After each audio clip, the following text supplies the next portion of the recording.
सनई चौघडे मालिकेच्या येणाऱ्या पुढील भागात आपल्याला खूपच धक्कादायक असा ट्विस्ट बघायला मिळतो. आपल्याला असं बघायला मिळतं आहे की आता शर्वरी आणि जय भर पावसामध्ये एका ठिकाणी एका आजोबांना भेटायला गेलेले असतात.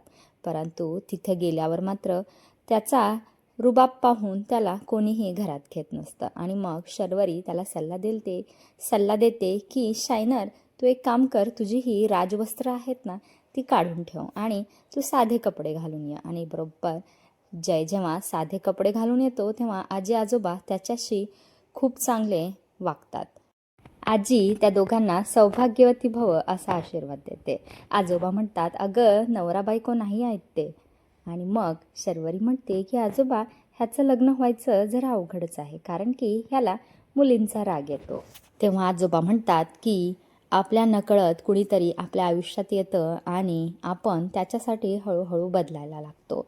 खरंच प्रेमामध्ये अशी जादूच असते. आणि हे ऐकल्यावर मात्र जय शर्वरीकडे बघून हसलेला आपल्याला पाहायला मिळतोय. काय जयच्या मनामध्ये आता शर्वरीच्या बाबतीत थोड्याशा भावना बदललेल्या आपल्याला पाहायला मिळते.